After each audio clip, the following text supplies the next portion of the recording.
Hello, Detroit Lions fans. Welcome to this week's episode of the Detroit Lions podcast.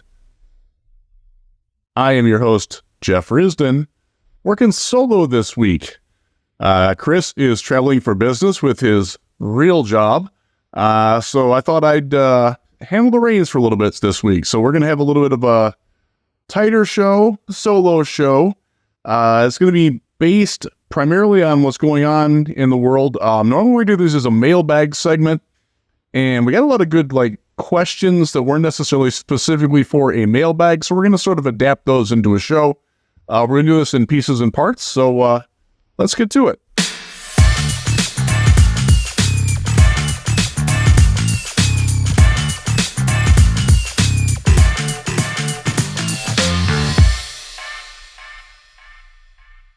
All right. Recording this on Tuesday evening, and it was a pretty eventful day. We're going to get caught up on the news a little bit before we get into breaking down what we saw in the win over the Chargers, which was fantastic, and also what is coming ahead in the next couple of weeks with games coming up against the Bears and then the Packers, and a chance for the Lions to really run away with the NFC North. No disrespect to the Minnesota Vikings, but the Lions got this if they want it, and I think they do. But anyways, today there was some news that came out that it's unfortunate. We got to start with the on a down note, but Big V, Halapoulivaati Vaitai, now on injured reserve. Not looking good for Big V to be back. Certainly not for the rest of this year. He went on with a back injury. It's related to the injury that made him miss all of 2022. It's not related to the knee injury that wiped him out for 3 or 4 weeks earlier this season. Big guy just can't stay healthy, and it sucks because he found his home at right guard. Was a pretty good one. Was a good starting right guard. The Lions are blessed to have Graham Glasgow come in to take over that spot, and now. We're going to have time to talk more about Big V's legacy and his future with the team. I think we all kind of know, don't expect really much from him again. This is a guy who could very well retire at the end of the season. And if that's the case, Big V, I wish you well, man. You gave it everything you had. You tried. I thought you redeemed yourself very nicely in Detroit. Look, it's not your fault. It is not Big V's fault that he signed the contract that he did with the regime that he did. Don't take that out on him. He moved into guard, became pretty good, took a pay cut to stay with the team to keep his job, and played pretty well when he was healthy. Very good run blocker. He also deserves a tremendous amount of credit for the calming influence and mentorship that he provides to the guy to his right, Penei Sewell. Their connection as Pacific Islanders cannot be understated. It's a very real thing. Big V was sort of like an older brother, mentor, life teacher for him, a sounding board, and for Sewell. And Sewell will be very quick to tell anybody that he's going to be missed. So hopefully he can get back and healthy and be okay in his post football life. But kind of looks like it's not going to be much more football for Big V, who's 30. Let's spin it forward. Lions have Graham Glasgow as their starter now. Played pretty darn well against the Chargers. Has had his moments this season. Has looked like a capable starter. That's great. Colby Sorsdal moves into the number 2 or the number 3 guard role. This is where Chris yells at me because I'm off focus, but we're going to keep going on this. Yeah, so Sorsdal's going to get a chance to prove himself. Hopefully not in meaningful games. Hopefully, Glasgow stays well and Jonah Jackson plays the way he did in week 10 because, my goodness, he destroyed the Chargers. He and Taylor Decker. Look, I know Sewell pitched a perfect shutout against Joey Bosa. We're going to talk about that a little bit, but don't sleep on how good Jonah Jackson and Frank Ragnow, for that matter, and Taylor Decker and Graham Glasgow. The entire line was pretty darn good. Sorsdal moves into the top reserve spot there. That means that Dan Skipper probably goes back to being the full-time swing tackle if they need it, which I kind of like for him. He was a healthy scratch in the last game, so they have a little bit better depth than they've had. They did sign Michael Schofield. Michigan fans probably remember him. He will be turning 33 by the time you watch this. His birthday is Wednesday. Bounced around a lot, played for Chicago last year. If you watched the Bears last year, you'll know that their offensive line was wretched, and unfortunately, he was a part of that. But look, you're going for anything you can get at this point. There is not quality, capable depth out there to sign. It's just, it doesn't exist. It's not there, folks. So getting Michael Schofield, you know what, is worth it. Michigan guy, Michigan man, I should say. Honor the Wolverines as much as you can in these days. Let you calm down for a second there. Okay. Yeah, it's worthwhile. He's a guy that can play right guard, right tackle, has starting experience, has over 40 games of starting experience. It's worth a shot, see what he's got. They also signed Kindle Vildor, cornerback who basically, you probably remember him from being pulled from the Bears game against the Lions last year because he couldn't cover anybody. Again, this time of year, you're scraping the barrel for what's available, even for the practice squad. These are practice squad moves. They did get rid of Divino Zigbo and Anthony Averett, and props to you if you knew that Anthony Averett was actually still on the practice squad. I was aware of his existence, but I did not remember off the top of my head that he was on the Lions practice squad. So there's your roster moves. Let's move on. First off, gotta have the drink here. I gotta give a little toast to my man Huge for setting me up. I was in Ohio last week and could not get this. It's a limited release from Founders. Thanks to Bill and producer Brett for picking that up for me while I was gone. They know the way to my heart is through good beer, and this is good. So cheers on a great win, Lions fans. Drink up. That's really good. Founders did it again. Good for y'all. All right, back to football. Let's talk a little bit about that win. 41-38. Not exactly the way any of us drew it up in our heads, not exactly the way we expected it to go, but a win is a win. And I actually like the fact that the Lions won in a shootout. They went toe-to-toe with Justin Herbert, Austin Eckler, Keenan Allen, a pretty good offensive line with arguably the best left tackle in football in Rashawn Slater. We're going to talk more about that in a minute, too. And they outscored them 5 touchdowns in a row. And yeah, we're going to talk about the defense and how complicit they were in that. But the Chargers scored 5 touchdowns in their last 5 drives, and the Lions still won the game in Los Angeles. Dan Campbell, I thought, had a very good post-game speech about it, and I think the way that a lot of the national media has sort of handled this has been focused on this point. We won the game. It was not the way you wanted to win, but it shows that the Lions can score with anybody. Like, that's a great offense. They beat them. I feel like the focus is on the fact that we gave up the 38 instead of the fact that the Lions scored 41. And like, I get that. I don't want to give up 38 ever again. That was bad. But when I scored 41 points and got a win on the road against a team that had playoff aspirations, on probably not so much anymore. But that's a really good offense that they outscored, and I celebrate that. I love that. I love the fact that the Lions went out and did that. And, the way that Jared Goff played, up for FedEx Air Player of the Week. You will probably learn whether he won that or not by the time you see this. As I'm recording this, I don't know that he's going to win. But he was great, made fantastic decisions, did not put a single ball in peril. Loved it. I thought Goff was on top of his game, mixing it around to different receivers. I thought he was very aggressive in attacking down the field. I thought that Ben Johnson called a great game for him to run that with. Now, obviously, the red zone probably needs a little bit of work, but my goodness, Goff was dialed in, man. Amon-Ra St. Brown, great game. Sam Laporta, quiet early, but when they needed him, he came through. Brock Wright, touchdown. But I want to talk about the Brock Wright touchdown because this is a play that not a lot of teams can do.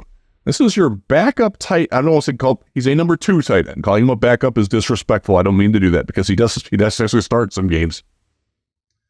He's not your alpha tight end. And the fact that they ran a play the way that they ran it with the play action fake that Jared Goff sold and Jahmyr Gibbs sold so much that the CBS cameras didn't catch Brock Wright catching the ball until he actually caught it. Like they didn't know that the ball was going in the air. That's how good it was. If you watch the Chargers' reactions, they're all going for the run. They all are keyed on Jahmyr. And there's Brock Wright running free. Perfect touch pass. Perfect pass by Goff. Hit him right in the hands. Babied it in. Brock Wright charges into the end zone. That's a play not many teams have in their bag. Not many teams are running that against that defense with that defensive front because that's a team where if you run play action, you still got to get that ball out quick because they're coming. It's a really good defensive front, and the Lions' offensive line smothered them and allowed plays like that. The run game. David Montgomery gashing on the 75-yard run, 75-yard touchdown run. He made a couple of great moves on that. Yes, Jamison Williams deserves a lot of credit for his block. Yes, there was great blocking throughout. David Montgomery's the slow back, folks. He outran the Chargers defense with a little help from his friends. That's okay. The tightrope walk that he did on the sideline, wow. So one of the things that we talk about a lot, and we discuss this in the Detroit Lions Patreon Slack, which is worth your $5 a month. Trust me, it really is. It's been great. By the way, Slack, y'all been on it. I'm proud of y'all for having good discussions this week, and last week too. It's been fun. It's been healthy. It's been the right amount of debate without getting personal, which is where I like that to go. I love having debates about the Detroit Lions. I don't like having arguments. There's a difference. The Slack gets that. Social media, message boards, really get that so much. At least not my experience anyways. It's really not in the games, that's for sure. But I digress. But just the 1-2 punch that they had is very different, more dynamic than what we had in DeAndre Swift and Jamal Williams. Jamal Williams is not making that David Montgomery run. DeAndre Swift in Detroit was not making a couple of those runs that you saw Jahmyr Gibbs make. Might be making them in Philly this year. Good for him. Good for him. You know what? It wasn't going to work for him in Detroit. It just wasn't. He was not a great team culture fit, even after Deuce Staley was gone. He was just not a guy that this regime was going to trust for whatever reason, right or wrong. Good for him to do it in Philly. But I think you have to be happy if you're a Lions fan that you've got Jahmyr Gibbs and David Montgomery running the way that they are. And that offensive line, yeah, we're not going to ignore that. When we went into the game, wrote my game preview, the thing that I do every Sunday morning. I write it while I'm drinking my Sunday morning coffee. It's my last second thoughts and final score prediction. And my biggest source of trepidation for the Chargers game was their defensive front. Joey Bosa, Khalil Mack, Morgan Fox, who's the best defensive tackle you've not heard of, Tuli Palutu, rookie, leads all rookies in sacks and tackles for loss. Great pass rusher, young pass rusher out of USC, a guy that the Lions did like in the draft. They saw fit to take a couple other positions, and I think we're going to be pretty happy with those. But he's been very good.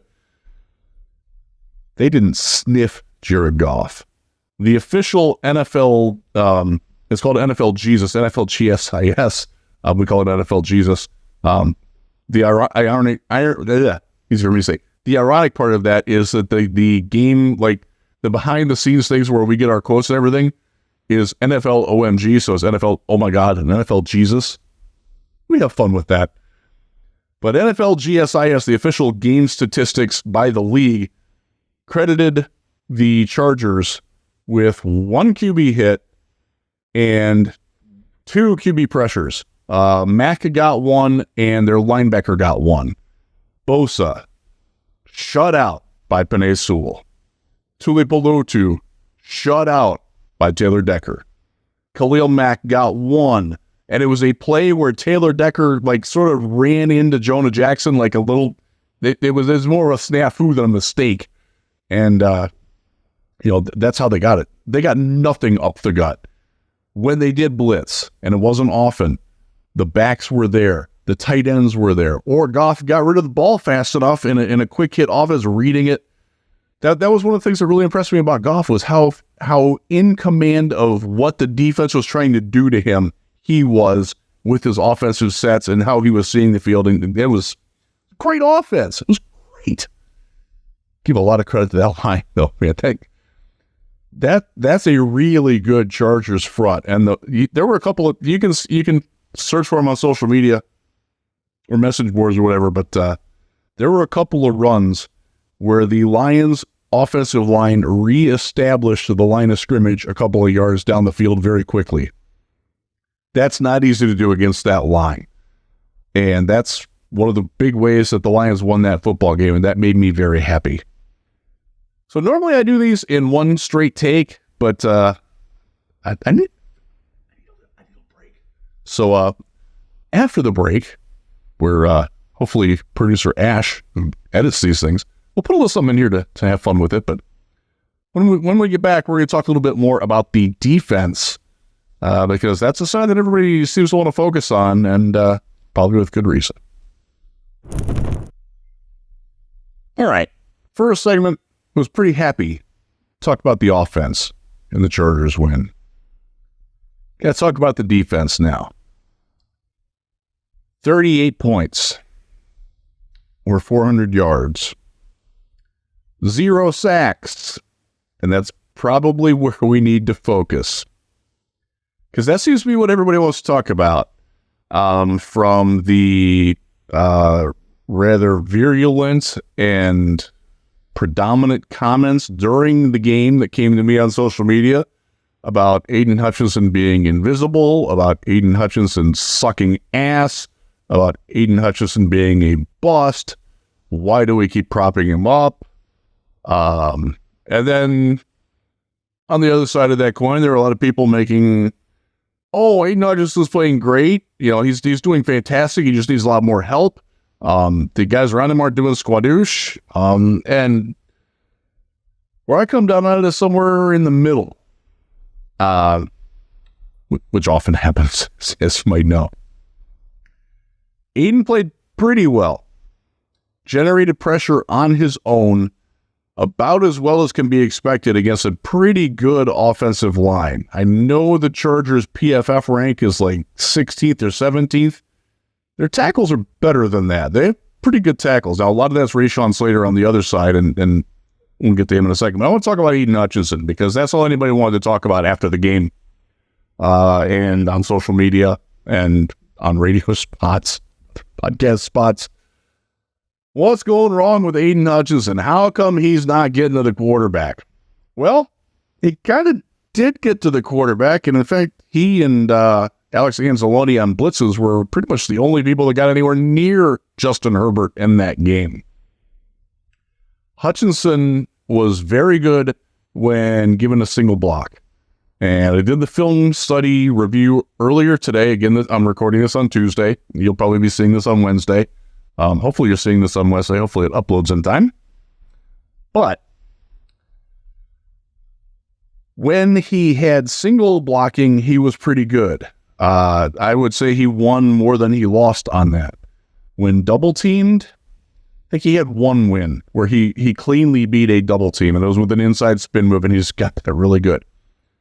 The issue is that he's not finishing the pressures, and this is something that has been a little bit of an issue for him throughout his career. He finishes in bunches, but he did not get any of those. And I will say this as somebody who does tend to lean on the defending Hutch side, because I think what he's doing is really impressive, and I think he's a very high-end player. Just doesn't have the high-end results, but has the process to get there, and is growing into it. He does, if he gets a firm paw on quarterback needs to go down. And he has missed a couple of those opportunities. He missed a couple of opportunities on that. And Justin Herbert, he's got to do better on that. Won't fight that one bit. I think he will probably tell you that too. But, and there's kind of a big but there. We're talking, big but. There's got to be guys on the other side or guys around him who can help him finish. They were non-existent. They were the invisible men in Los Angeles. And they've been that way in a couple other games too. Notably, the games the Lions have lost. Baltimore, Seattle fit those bills. Again, I'm going to start this by giving a whole lot of praise to Rashawn Slater, their left tackle. This is a guy who, so back in the 2021 draft, people who follow along in the podcast might remember this. I had Slater and Penei Sewell ranked right next to each other in the draft slot, and I had Slater ahead of Sewell by one spot. And most of that was the fact that he was going to play left tackle, and I knew that Penei was going to play right tackle, and I, at that point, more still believed, still kind of do, but not. I've seen enough compelling evidence to say otherwise. Now, the left tackle is more important. And I do think that it maybe gets like a slight edge, but it's like 52-48. But they're both phenomenal players. Like there's absolutely no reason to not be ecstatic to the moon with having arguably the best right tackle in football in Penei Sewell, because he allows Jared Goff to never have to have pressure in his face. And if you know anything about Jared Goff, we talked about this on our telethon. We talked about this in a couple other shows. The way to bother Jared Goff is pressure in his face. He doesn't like that. That's when he gets scared. If it's coming from the backside and he doesn't see it, it doesn't really impact him. He might get strip sacked a time or two, but he's going to make better throws. He does not want to see pressure. That's right tackle. That's right guard. That's why you have Penei over there. That's why it was so critical that Penei kicked Joey Bosa's ass. Rashawn Slater at left tackle he's a very different style of player. I'm going to tell you who he reminds me of. He reminds me of Joe Thomas, and I'm waiting to be struck down by the football gods. The Roman god of football, Testicles, doesn't take lightly to that, but he's really, really good, folks. And if you watch the game film and you strip away the fact that he's like dominating Charles Harris, Josh Pascal, Cora Brothers, whoever's out there, he's just completely annihilating them. It's actually pretty like, wow, man, this guy's really, really good. And I don't want that to get lost because he deserves a lot of the credit for that. But, go back to the big but, Lions guys got to do better. Like, you got to find a way to beat one guy like that. Their weakness is their left guard. Lions didn't really attack that very well. I didn't think Aleem McNeil had a very good game. I don't think John Kaminsky had a very good game at all. But the two guys that really stood out as struggling, Josh Pascal, 37 snaps, did not make a single play. Not one pressure, not one tackle, not one forced penalty, nothing. And if you watch the game tape, it'll be hard to find him. He was beaten pretty badly, and that's frustrating because that's the player that I like, the player that I have hopes for. He's got to be better than that. No bones about it. Romeo Okwara, the way he played in that game looks like he never needs to play in the NFL again. Now, obviously, that's an overreaction based on one game. He was really bad. And the fact that he doesn't have the ability he doesn't use his hands well to get off contact. And that's something that we're seeing a little bit with Pascal now, too. If Pascal doesn't win initially, he's not really winning the second effort moves. Just doesn't have that. Hutchinson, by the way, does have that. John Kaminsky can do that. Julian Okwara can do that and did that a couple of times in this game. But, Herbert got the ball out quickly as well. That was also part of the reason why they didn't really sniff him. They ran a very quick offense that got the ball out quickly. when it felt like they could get pressure, Herbert was really good at getting the ball out. And he deserves some credit for that too. Yeah, the defense has to be better than that. You've got to be able to get some appreciable pressure without having to blitz two guys. Look what happened when they did get pressure. Alex Anzalone early in the game gets a hit, gets pressure on Herbert, throws an interception. Kirby Joseph, phenomenal catch along the sideline. It was great. Pretty much the only play the secondary really made too. Well, I take that back. They got their hands on 5 balls. That was the only one that they broke up. I do still want to give a lot of credit to the Chargers offense, but Lions defense was not good in this one. They're at their best. Look, we've had this conversation before, but we have to have it again because it doesn't change. When the Lions are the aggressors, when they are dictating the game to the offense rather than letting the offense create and dictate to them and to Aaron Glenn what he's going to do. When they're the aggressor, they're pretty good. We've seen that all year. We saw that at the end of last year. Easier for me to say than for Aaron Glenn to do. He gets too caught up in being passive, reactive. And when the pass rush isn't there, they don't have the corners that can lock it down. Look, Cam Sutton's a very good cornerback. He's not locking down. Keenan Allen. Even if he traveled with him, and there were a couple of times in the game where he did travel with him. You know what? Keenan Allen beat him. They don't have the corners to do that. You've got to have the pass rush to help the corners get that. Jerry Jacobs, guilty of a pass interference. And thank God he was, because that was a touchdown if he wasn't interfering with him. Cam Sutton had another one.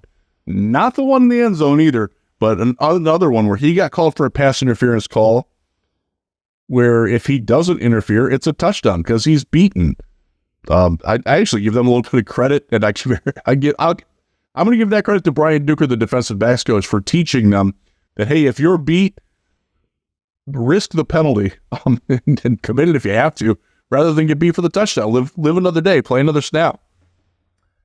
They don't have a Sauce Gardner. They don't have that guy who can lock down a Keenan Allen. Not that it's easy to lock down a Keenan Allen, but that was another thing that came out after the game that I know Keenan Allen's been really good. He's one of the highest graded receivers that I ever graded in the draft process. He's been around a long time, and he's got really strong Hall of Fame credentials. He gets overlooked a little bit because he's played in the Chargers organization for his career, and they haven't had a lot of wins. He stacks up, folks. He's good. But the Lions have to have a better plan at that. And the bracket coverage that they tried, I don't think they did very well. And this is a game where the linebackers did not play well. And I will lump them all into it. But there were 2 specifically that really let me down. One of them was Jack Campbell, and the other one was Derek Barnes. I think they both had their worst games of the season. Again, some of it is the fact that they're playing the Chargers, that the Chargers are going up-tempo. The Chargers are doing things offensively that they haven't really seen a lot of. Herbert loves to throw those deep intermediate crossing routes from the pocket. Lamar Jackson throws those from outside. Geno Smith sort of throws those from moving around. Patrick Mahomes sort of throws those from moving around. It's a different look, and Barnes and Campbell, they quite frankly weren't up for it. I don't think they got enough depth in their drops when they were dropping in the coverage and playing the underneath roles. They were a little bit late to recognize things, and the Chargers exploited them. And they got to do a better job at that. This was a game where I thought that Jack Campbell could have used a break. And it's not that I'm out on Jack Campbell. It's not that I think that he is bad, that I think none of that.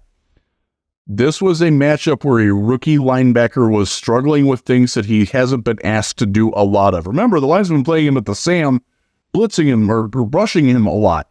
He hasn't been doing a lot in coverage, specifically in coverage with wide receivers, doing the things that the Chargers wide receivers and their speedy tight ends do. He was overwhelmed, and it showed. It was a bad game.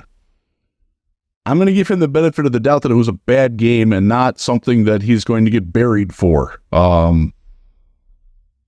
Sorry, I know there's people that want to, oh, he's a boss, he sucks. Like, he had a bad game. Hasn't had a great season. Hasn't had a season commensurate with what you would expect of a number 18 pick. But he hasn't been it's not like we're watching Jared Davis or Ernie Sims out there. We're seeing good things.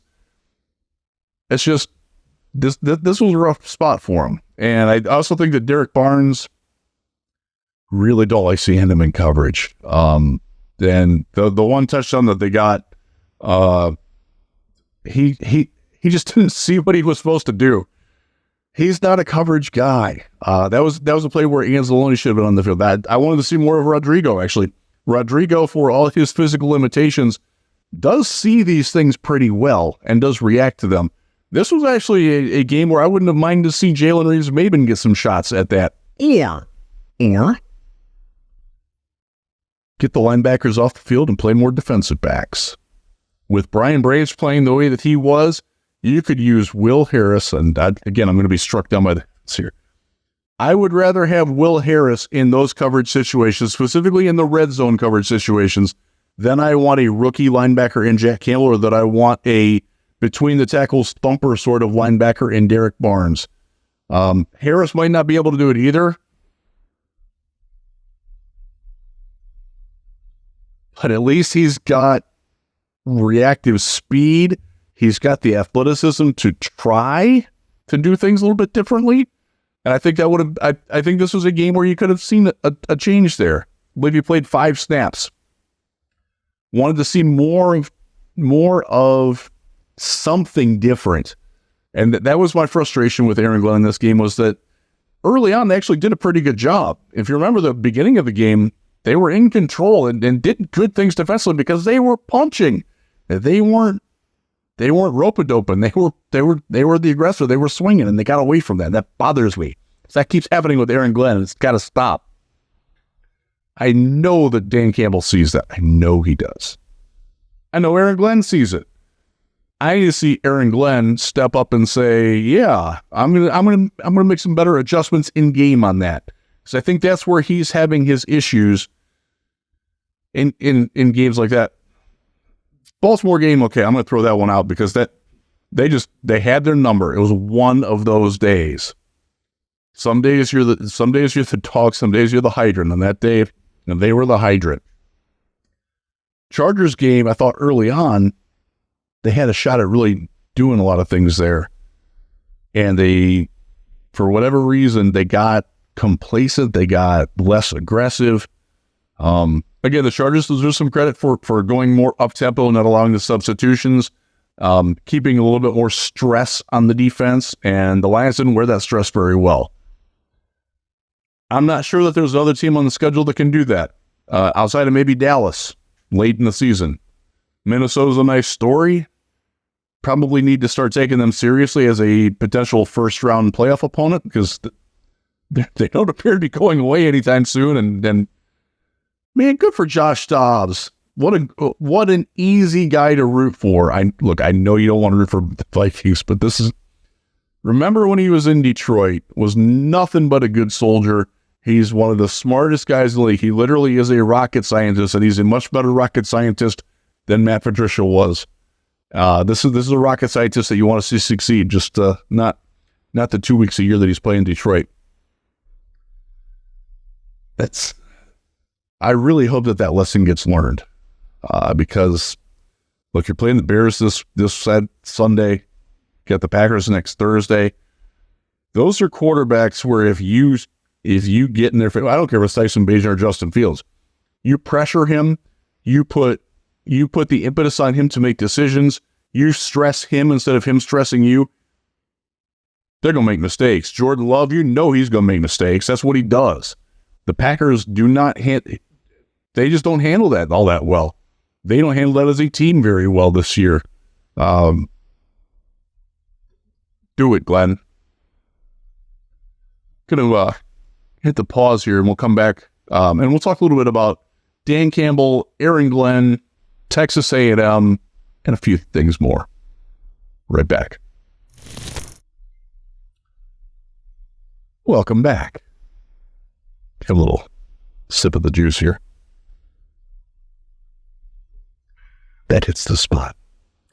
My version of Hollow the Blue Kool-Aid.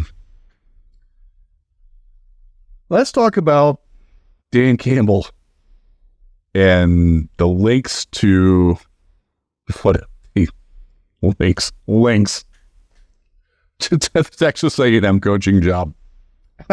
Sorry, I can't keep a straight face doing this. Come on. Look, I'm not going to speak for the people who wrote that, and I'll be honest, I don't know who wrote it. I know it came from CBS. I don't know who wrote it at CBS, and there are a lot of people there that I like, that I respect. I'm hoping that this wasn't one of them.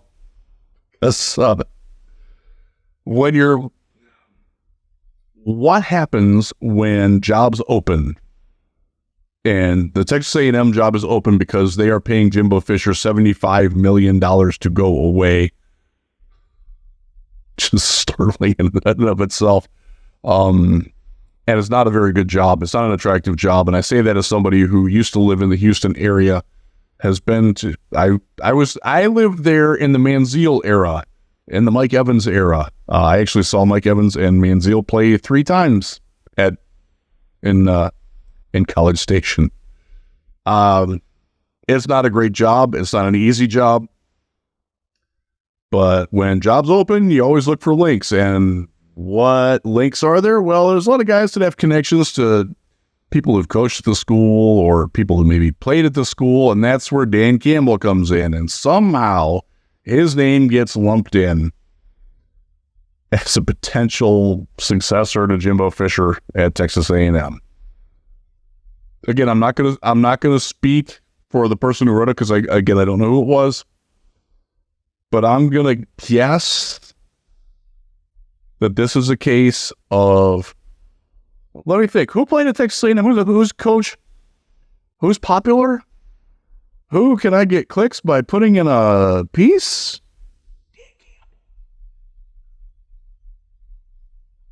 Nothing more than that.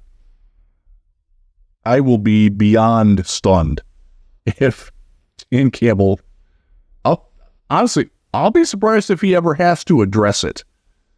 Because this is not a question that anybody in the Detroit media will ask, should ask, or should be expected to ask. It's a nothing burger. Now, there's another guy on the Lions staff who happened to have played at Texas A&M, who happens to be a pretty accomplished, experienced coach. Aaron Glenn. That's right. Played at Texas A&M too. His long-term footing in Detroit is not anywhere close to what Dan Campbell's is. He's not making Dan Campbell money. He does not have that level of job security. If Texas A&M throws $10 million a year at Aaron Glenn, and they could, and they might, he's a damn fool if he doesn't take it. And I like Aaron Glenn. I think he can work as a defensive coordinator in Detroit. I think we've seen enough to know that he can, but do we trust him? I want to, but I can't. Sorry, AG, I can't. You do a pretty good job, but you need to do better.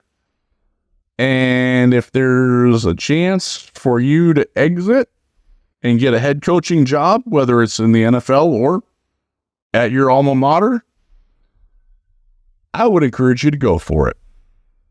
Remember, college football pays so much better than the NFL. If you're an assistant in the NFL to going to be a college head coach and SEC school like Texas A&M, he's going to make more there than Dan Campbell makes it in Detroit. That's the one that I would look at. And again, I don't know if AG has one iota of interest in it. But if you're going to approach any Detroit Lions coach about taking over at Texas A&M, AG is the one you go after, not Dan Campbell. That's about all I got to say about that. Yeah. Let's talk a little bit about the Bears. I'm going to go forward a little bit here. Move it forward. Push it up a notch. Lions are 7-2. Got a real chance to go to 8-2. They're playing the Bears. Don't know who the quarterback's going to be yet. It probably will be Tyson Bagent. Rhymes with agent. That was hammered into our heads at the Senior Bowl last year. Be prepared when you watch the game to learn a lot about Mr. Bagent, Tyson's dad, who made a living as a professional arm wrestler. I did meet Mr. Bagent. I shook his hand at the Senior Bowl. He shakes the hand the way you expect of a professional arm wrestler, dude. He's a great story. He's out of D2 Shepherd University. He has been better than I expected him to be, and I fully admit that. He had beaten the Lions. Sorry. They've gotten better. And I will say this, and I will say this clearly. Right now, the Chicago Bears are a better football team and a bigger threat to the Detroit Lions than the Green Bay Packers are. Don't sleep on the Bears. And I think that Dan Campbell knows that. And he sort of made that admission in a press spot that he did today, talking about how the Bears, he thinks they might be better than the Chargers. I don't buy that. I do buy that they're dangerous. That if the Lions don't have their at least B+ game, they could lose this game. I don't expect that. I'm not picking that. But the Bears they're quietly getting a little bit better. Their offensive line's coming together a little bit better. And Bagent has done things with their receivers that have given their receivers a little bit more confidence. Cole Kmet's coming out of his shell as a tight end. That guy's a little bit of a problem. That this is a game where Jack Campbell and Derek Barnes, if they're relied upon in coverage, need to play better than they did against the Chargers, because Kmet can beat you, specifically in the red zone, where the Lions defense has not been good. This is a game where the Lions seem to be on. I think they're going to win comfortably, but it's one of those where I think it's 30-20. Maybe they get a late field goal to make it like 31-17, something like that. In that range, but I do think I absolutely believe this is a tougher game than what the Packers will be on Thanksgiving, because the Packers right now are finding ways to lose. And that's a dangerous spot for a young football team. They are the youngest football team in the league.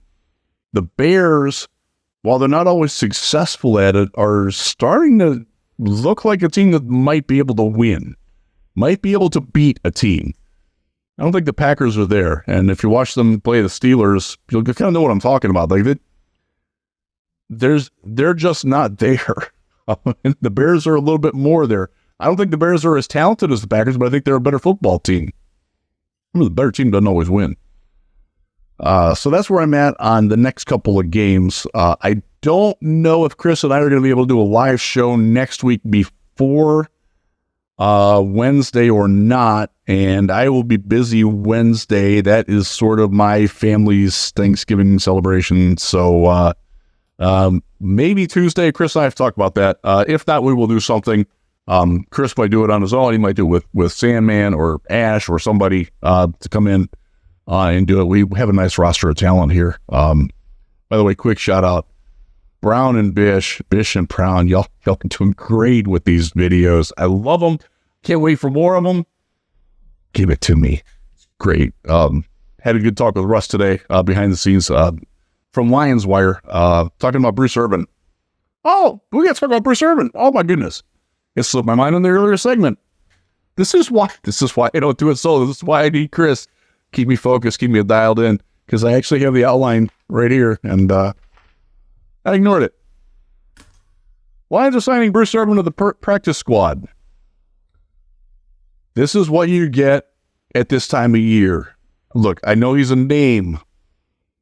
Former first-round pick. Had a couple of pretty nice years with the Raiders. Had one fairly decent year with the Seahawks. We're like, yeah, okay, all right, yeah, I know who that guy is. Yeah, go get him. He's still available for a reason. He's going on the practice squad and not the active roster for a reason. Keep your expectations low. I wrote this down. I had to write this down. He's 36 years old now. He has 3.5 sacks since 2019. That's 4 seasons, less than a sack a season. 2 of those came in one game last year against backup in Los Angeles. That was the Baker Mayfield game. Week 18. The Lions needed the Rams to win. Bruce Irvin helped crap on that. Got 2 sacks in that game. He has 1.5 other sacks this century, or this decade. Sorry, this decade, not century. Centuries, bad. Decade. 2020, 2021, 2022. He hasn't played in 2023. 3.5 sacks. He's always been a below average, and I'm going to be charitable in calling him a below average run defender. He is a pure pass rusher, and what this move says to me, he is a tacit acknowledgement by the Lions that James Houston ain't coming back this year, or he's at least buying time until James Houston comes back.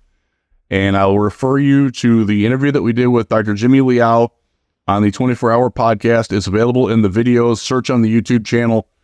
Search the one with Dr. Jimmy Liao, because he talked about the injury and the recovery and the expectation that you should have for James Houston, which is that you probably shouldn't expect to see him anytime before Christmas. And even then, you're pushing it. With the injury that he had, with the way that he plays, with the style of athleticism that he uses, the injury that he had is a very severe one, is a very limiting one. And it's not great. Bruce Irvin was sort of that guy before James Houston. Pure pass rusher. He either beats you with his first move and then or tries to get by you on hustle and hope that you make a mistake, or you're going to put him on his ass. That's who Bruce Irvin's been for his entire career. He was a first-round pick. Had a up-and-down career. Had his moments. Fit very well in Pete Carroll's defense in Seattle. An aggressive defense that goes after the quarterback, that dictates to the offense what they can do. Aaron Glenn.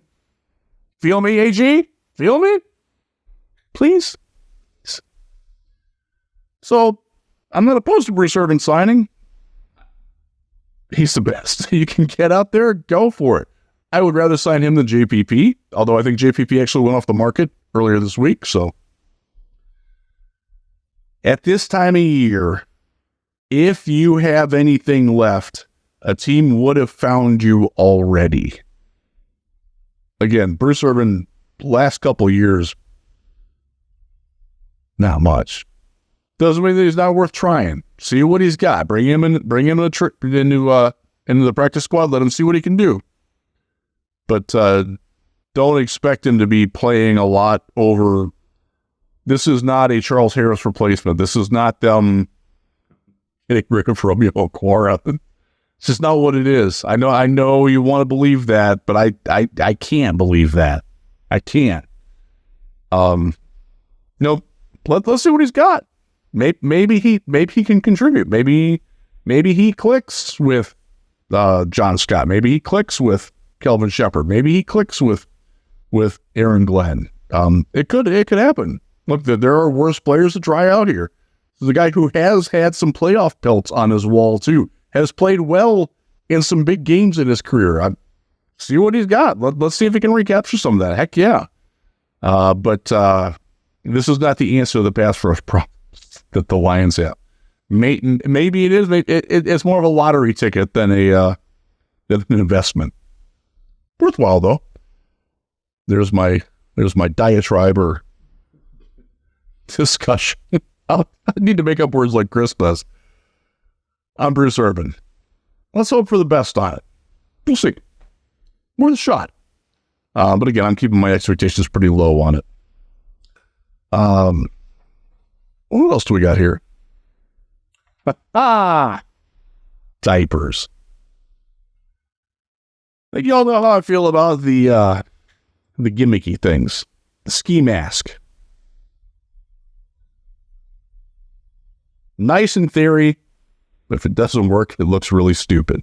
And it looked really stupid. I go back to the Houston Texans and their Letterman jackets. Looks great. awesome idea if it works. If it doesn't, it looks really freaking stupid. Looks really freaking stupid. So Dan Campbell,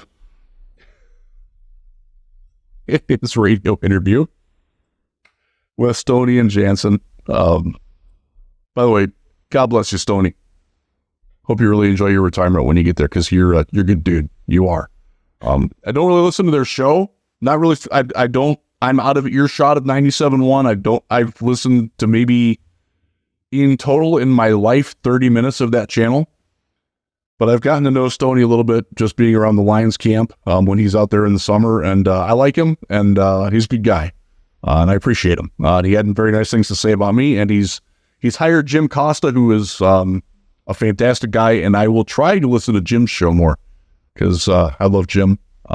Costa has been very, very good to me, has taught me a lot about being on the radio and being a professional and timing and cadences and playing off one another, and apparently he's known by cookies now, which I kind of like, yeah. So anyways, on that channel today, on Tuesday, Dan Campbell was asked about the fourth down aggressiveness, and he said that his family tells his family to wear diapers about the risk if that, because it's scary and bodily things happen when you're scared. It's a great line. It's a great quip. I sincerely hope this does not lead to a rash of adult men wearing Depends to Lions games. Now, in the spirit of full disclosure, I am an avid concert goer. I like to be near the front. When I go see a show, like Metallica, as an example, and I get a good spot, I'm not giving that up. I'm not. No matter what's going on anywhere with the body.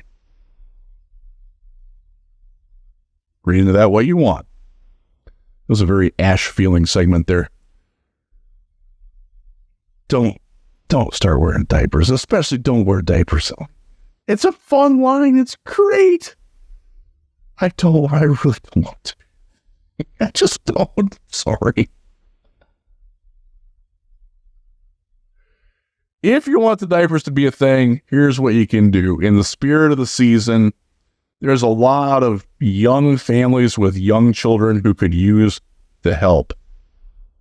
Buy the diapers in Dan Campbell's name, give them to a local food pantry, homeless shelter, place that deals with underprivileged people. Here on the west side of the state, we have Gilda's Place, among other places. There's actually one, a place that my wife volunteers at here in the Holland area, that works with needy women and young families that are forced out of their homes because of abusive situations. If you're going to do the diaper thing, do it the right way and help out people like that. Donate in Dan Campbell's name or in the Lions name, Lions fans' names. That's awesome. Do something like that. Make something good out of it like that. That's the spirit of the season. That's the spirit of what I would hope would go on with that. I really don't want to see dudes in diapers. I'm sorry. I just don't. Not my thing. Not my thing at all. We're going to wrap it up. Hopefully Ash has tied all these little segments together, and it looks good, and hopefully I sound fairly good. My hair is not terrible. I'm fairly pleased about that. We will be back. Obviously, check your dailies. Ash run the daily DLP, doing a great job. You'll have stuff from Bishop Brown. Could have some from Zach Moran. He's got a little bit of business going on in his real world job. In his real world job, he's protecting our country, so he's allowed to have a little time away if he needs it. God bless you, Zach. I will say, make my final game prediction here, since you won't hear from me begin before the game. I will say that the Lions beat the Bears with 31 to... All right, I'm going to do this. I used to do this when I did game predictions for Real GM, and I miss doing those some. I don't miss the time it takes to write them, but I do kind of miss the interactions and stuff like that. I'm going to do a hedged one. If Tyson Bagent is the starting quarterback for the Chicago Bears, I think the Bears. I think the Lions win with 31-20. If Justin Fields is the starting quarterback for the Chicago Bears, I think the Lions win 31-15. And it's not that I think that Tyson Bagent is better than Justin Fields. I think that Justin Fields is going to be rusty. And I think that the things that he does in attacking down the field are not as good as what Tyson Bagent does when he doesn't have the chemistry working with his receivers. And if I were the Bears, I'm saying this as if I were a Bears fan, I would start Bagent. But I'd wait a week because Detroit's not an easy place to play. The place is going to be rocking. People are going to be, fired up. The defense is going to come back. I predict a very strong defensive performance. I don't know if they're going to get a lot of sacks, but I do expect a couple of turnovers. I expect a lot more pressure. I expect a lot more 3rd and 12 situations than what we saw in the Chargers game. And I think that the Lions defense is going to make fans feel a little bit better about AG and the defensive personnel in general in this game. And then the Packers game, I'm going to say it now. That's a chance to go 9-2. Yeah. I think they're going to open a can of cranberry sauce, whoop ass, whatever you want on Thanksgiving. I think they're going to do it with the Packers. I think that is the easiest game left on the schedule for the Lions. So I got 2 more wins coming up. Feeling pretty good about the Lions getting at least the number 2 seed. We'll jump off the number 1 seed. We'll talk about that in future episodes here. We'll save a little bit more for that when I can converse with Chris and yap back and forth. Thank you all for tuning in to this week's Detroit Lions podcast. Again, we didn't do this live. Chris is traveling. I had to do this one solo. I appreciate y'all bearing with me, hanging in there. I like to talk a little bit. You might know. Doing it solo. This is a little bit more than I wanted to talk. So thanks for tuning in, and go Lions.